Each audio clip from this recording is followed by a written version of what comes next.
Assalamualaikum warahmatullahi wabarakatuh. Selamat tengah malam saudara. Bertemu kita kembali pada malam yang damai ini dalam rancangan Salam Insani. Salam Insani malam ini saudara, kita akan bawakan pendengaran saudara secara langsung dari konti Radio Malaysia Jakim Salam FM. Kita akan bersama-sama dengan yang berbahagia Tuan Haji Tuah Johari bin Atan, Presiden PESRON atau Persatuan Sukan dan Rekreasi Orang Kurang Upaya Negeri Melaka. Dan telah pun berada di talian ketika ini yang berbahagia Tuan Haji Tuah Johari bin Atan. Hello, Assalamualaikum. Waalaikumsalam. Ya, Tuan Haji, apa khabar Tuan Haji? Sihat ya? Baik, Alhamdulillah. Alhamdulillah, tetap bersemangat walaupun malam sudah semakin jauh. Alhamdulillah. Terima kasih Tuan Haji atas kesudian dan kerjasama Tuan Haji untuk bersama-sama dengan pendengar Salam FM ketika ini. Ya, Puan. Jadi Tuan Haji, kita nak bercakap tentang isu atlet Paralimpik yang didiskriminasi ya. Agak panas tajuk kita malam ni. Jadi selaku Presiden Persatuan Sukan dan Rekreasi OKU Negeri Melaka, apakah pandangan Tuan Haji tentang isu ini? Silakan. Saya rasa di dalam peringkat kerajaan kerajaan kita hari ini menyedari bahawa satu cara di mana kerajaan boleh mendekatkan orang kurang upaya ni dengan masyarakat normal adalah melalui aktiviti sukan dan juga rekreasi. Ya, betul. Itulah sebabnya saya rasa di setiap negeri kita punya persatuan PESRON ni ditubuhkan. Tujuan dia ialah untuk menyeru orang kurang upaya ni supaya tampil ke hadapan, bergaul dengan masyarakat normal melalui aktiviti sukan dan rekreasi. Saya tidak nak kata bahawa perkataan diskriminasi itu perkataan yang tepat kita gunalah. Sebab kalau kita tengok sukan peringkat tertinggi terbagi kepada beberapa kejohanan. Pertama Olimpik, lepas itu Paralimpik, dan kita juga punya sukan Special Olimpik. So, ketiga-tiga jenis kejohanan ni dia mempunyai kategori dan tarif yang tersendiri lah. Misalnya sukan Olimpik ni dia boleh disertai oleh orang normal dan juga orang kurang upaya, dengan syarat mereka melepasi syarat-syarat kelayakan untuk sesuatu acara tersebut. Okey, sukan Paralimpik ni adalah sukan yang khas untuk orang kurang upaya, olahragawan kurang upaya. Bolehlah kita anggap sukan Paralimpik ni adalah sukan Olimpik, sukan Olimpik untuk orang kurang upaya. Jadi baru-baru ini ada isu di mana selepas sukan Olimpik dan juga sukan Paralimpik, kita melihat pencapaian negara boleh dikatakan sama lah untuk ahli sukan yang berupaya dengan ahli sukan orang kurang upaya. Kenapa saya kata begitu? Sebab di peringkat sukan Olimpik kita memenangi satu pingat perak melalui Datuk Lee Chong Wei, dan juga pingat gangsa melalui saudari Pandalela Rinong. Begitu juga dalam acara sukan Paralimpik, kita menang satu pingat perak melalui saudara Nasihin, acara memanah, dan juga pingat gangsa melalui saudara Muhammad Ziad dalam acara lontar peluru. Tapi apa yang menjadi persoalan ataupun perbualan di kalangan masyarakat hari ini ialah kita lihat ganjaran ganjaran ataupun imbuhan yang diterima oleh olahragawan daripada dua kejohanan Olimpik dan Paralimpik ini berbeza. So di situ kita melihat bahawa terdapatnya orang kata diskriminasi. Sebenarnya saya tidak melihatnya begitulah. Saya merasakan bahawa di peringkat kebangsaan kita mempunyai kategori sukan yang berbeza. Dasar sukan negara ini kita nak menjadikan negara kita nak mencapai negara maju ni, kita nak sukan di negara ini di tahap sukan berprestasi tinggi. Sukan berprestasi tinggi ni, dasar yang ada sekarang ni sebenarnya untuk orang normal. Untuk orang kurang upaya ni, kita belum ada lagi sukan prestasi tinggi lah untuk orang kurang upaya. Tapi walau bagaimanapun, sekarang ni sudah adanya ahli-ahli sukan orang kurang upaya yang hebat, yang boleh menang pingat di peringkat Paralimpik.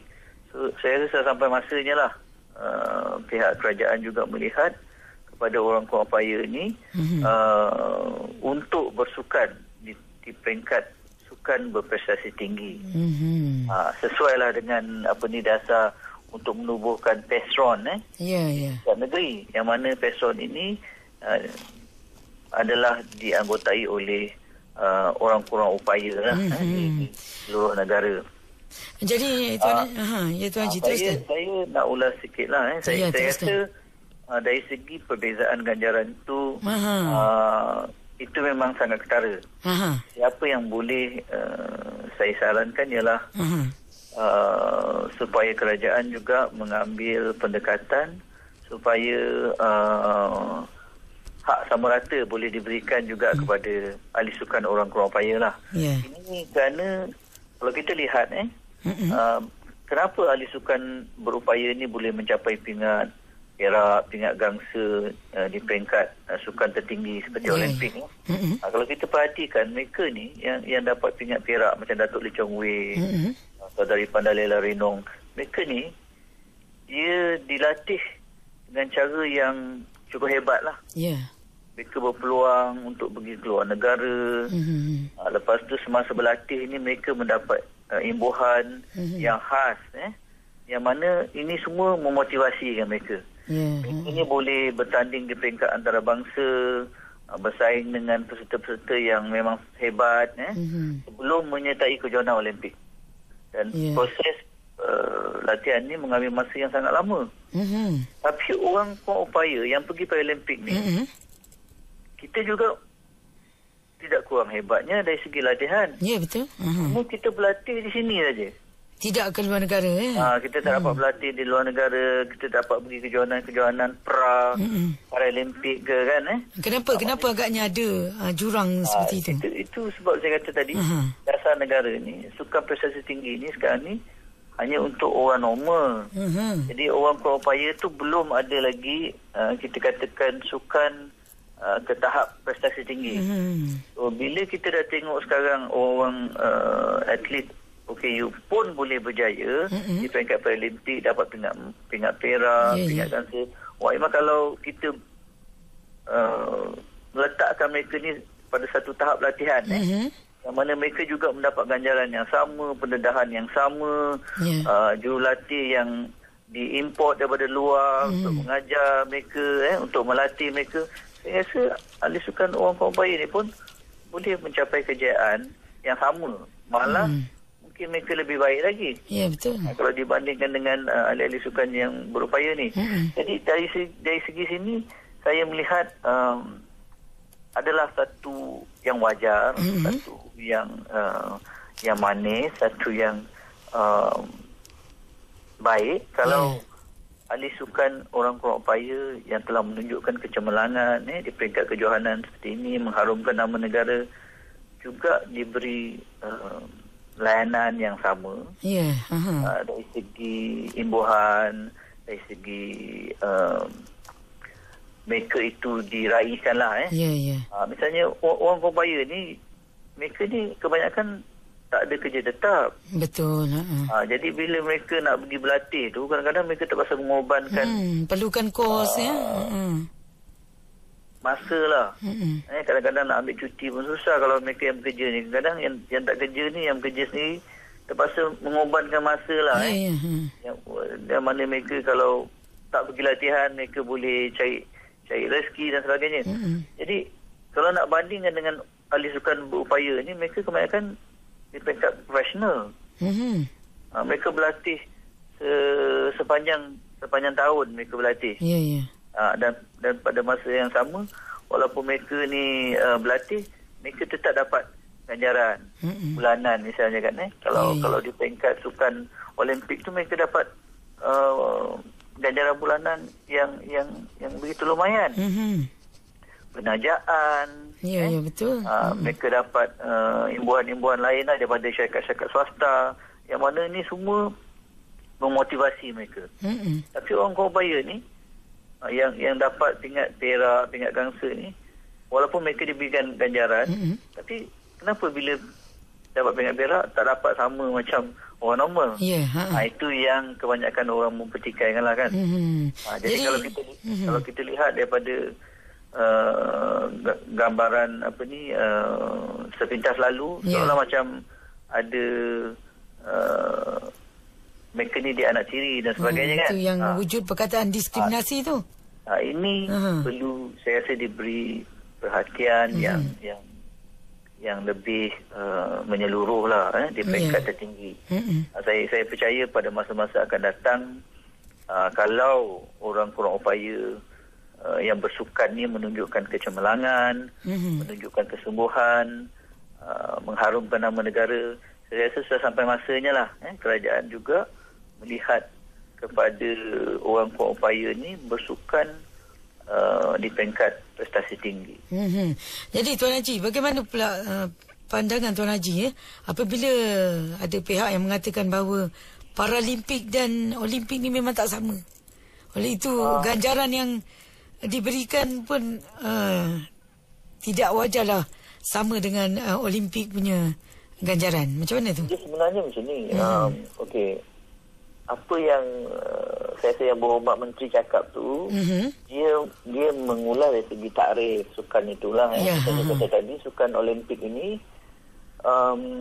dia boleh disertai oleh ahli sukan berupaya dan juga kurang upaya dalam acara yang sama, dengan syarat FIU dan OKU ni melepasi syarat sesuatu acara tersebut. Bukan kata Olimpik ni untuk orang normal, tak ada. Orang kurang upaya pun kalau boleh bersaing, melepasi syarat had kelayakan tu, mereka boleh bersaing. Okay, kalau kita tengok ada ahli sukan renang daripada Afrika Selatan yang orang kurang upaya masuk sukan Olimpik, bersaing dengan orang normal. Tapi sukan Paralimpik ini hanya khas untuk orang kurang upaya je. Dia khas untuk orang kurang upaya. So dari segi takrif, yang Berhormat Menteri tak salah lah. Cuma kalau kita melihat tahap kejohanan Olimpik dan Paralimpik ni, Paralimpik ni bolehlah kita anggap sebagai sukan Olimpik untuk orang kurang upaya. Orang kurang upaya melihatnya sebagai seperti itu, satu kebanggaan untuk mewakili negara di kejohanan sukan Paralimpik. Betul. So ini perlu kita perjelaskan.